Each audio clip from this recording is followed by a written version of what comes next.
The U.S. House of Representatives has approved a bill that would force TikTok's Chinese owners to sell the app. It calls for the parent company ByteDance to offload its shares within 6 months. Supporters say Chinese ownership poses a national security risk, but TikTok denies ties with the government in Beijing. Alan Fisher has the story. The bill is passed, and without the objection, the motion to reconsider is laid on the table. The moment the US House of Representatives took a step towards banning TikTok, the Chinese owners of the social media app, used by around 170 million Americans, would have 6 months to sell its US operation or face a nationwide ban. Critics argue the company works too closely with the Chinese Communist Party and could seize US user data and even push a political agenda. You wouldn't allow a radio tower owned by the Chinese to be put up right in the middle of Washington, D.C., and then allow it to just put out Chinese propaganda. You'd probably complain about that. That's exactly what TikTok can be used for. Tell Congress to not ban TikTok.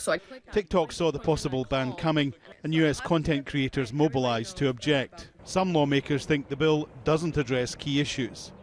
You're going to tell Americans they can't put a piece of software on their computer. They can't go to certain websites that the president designates. President Joe Biden says it could be a national security risk. If they pass it, I'll sign it. The Chinese government, before the motion passed, criticized the idea of a sell-off or a ban. Although the U.S. has not found any evidence of TikTok threatening national security, it has never stopped going after TikTok. Steps to ban any social media platform could face court challenges over the issue of freedom of speech. But before that, this would have to pass the Senate. And there are no plans even to give it a hearing, never mind a vote. One First Amendment expert says the idea of government going after social media should chill everyone. I think it's a terrible bill. I think that it runs roughshod over the First Amendment. And that it is a kind of gift to authoritarians all over the world who will use this as a pretext to crack down on their own citizens' access to information and ideas and media from abroad. When President Donald Trump issued an executive order banning TikTok, but rescinded it when the courts ruled it had not been established it was a clear and present national security threat, which makes it hard to see the app disappearing from American phones anytime soon. Alan Fisher, Al Jazeera, Capitol Hill. And TikTok CEO Shou has responded to the vote, urging users to help keep the service running in the US. This legislation, if signed into law, will lead to a ban of TikTok in the United States. Even the bill sponsors admit that that's their goal. This bill gives more power to a handful of other social media companies. We believe we can overcome this together. I encourage you to keep sharing your stories. Share them with your friends. Share them with your family. Share them with your senators. Protect your constitutional rights. Make your voices heard. Let's bring in our China correspondent, Katrina Yu. She's joining us live from Beijing. And Katrina, how has the Chinese government responded?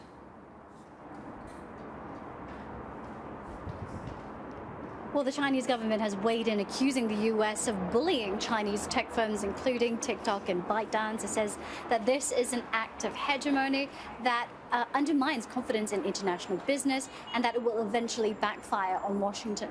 Now, just going back to TikTok CEO Shou's statement, he did go on following that to say that the biggest victims of this forced sale would be Americans. He says that 300,000 American jobs are on the line here and that this will also endanger the income of many, many small businesses that rely on TikTok. So the reaction here so far has been quite strong, and we'll have to wait and see what the next steps could be. Yeah, TikTok saying that 5 million small business owners in the US use TikTok. Now, TikTok's parent company, ByteDance, as we've been reporting, would have to seek approval from Chinese officials to complete a forced divestiture. So why is Beijing opposed to that?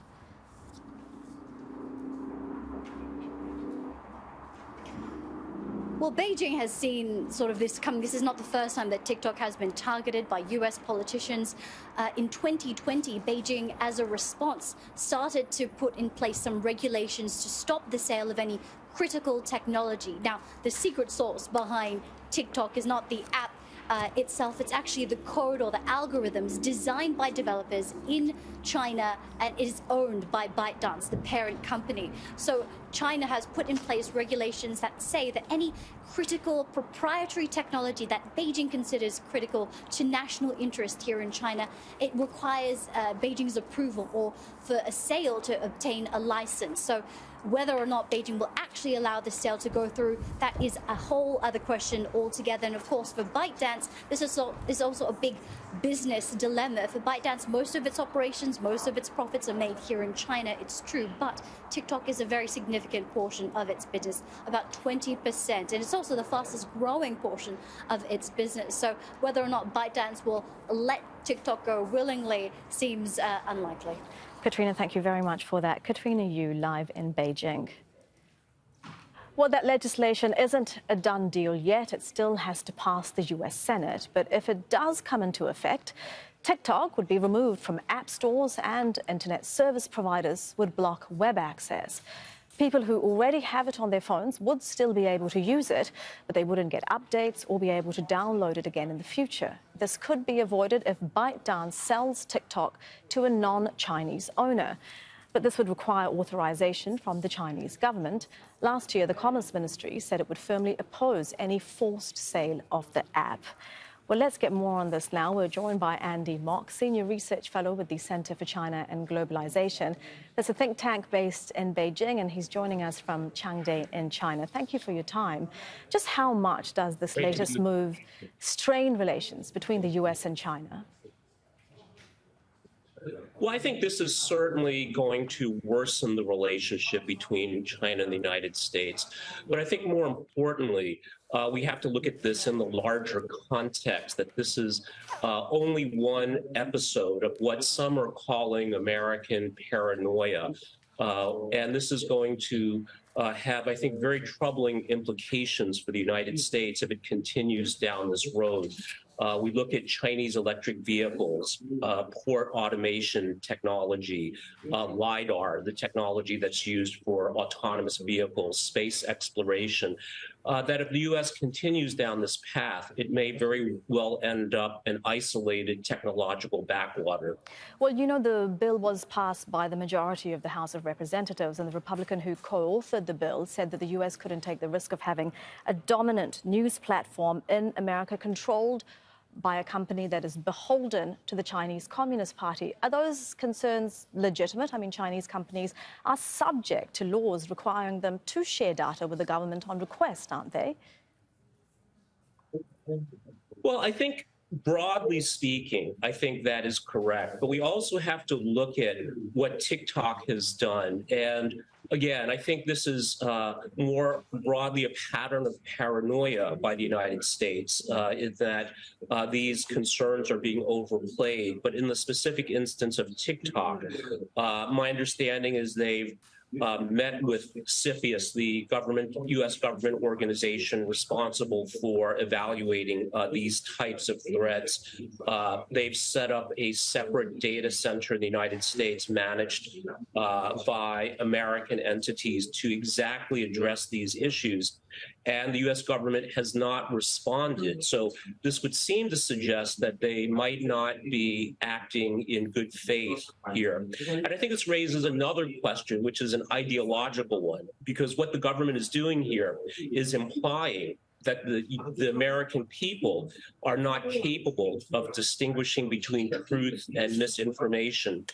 And also, I think what has really alarmed and even terrified some American politicians that are ardent supporters of Israel is TikTok's ability to deliver the unfiltered truth about what some describe as a genocide in Gaza.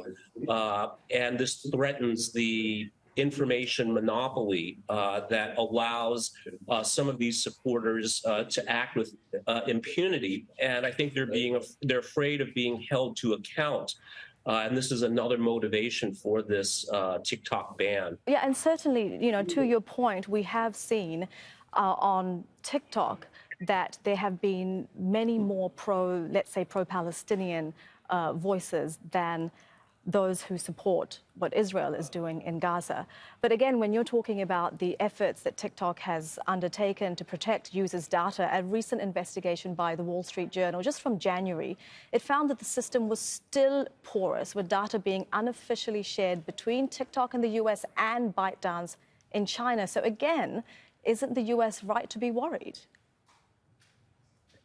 Well, I think the US, any government, should be concerned about data security and cybersecurity. But this is not uniquely a TikTok issue. So whether you're Meta, whether you're Alphabet with Google and Facebook platforms, any consumer-facing platform that collects user information is at risk. So certainly, I think measures need to be taken. No company is perfect. We also have to recognize that any large company, especially a young and fast-growing one, certainly can have breakdowns in procedures, can have bad apples. That certainly can happen, but I would not necessarily then say that this is broadly indicative of a particular problem unique to TikTok. All right, Andy Mock joining us live from Changde in China. Thank you for your time. Thank you for having me.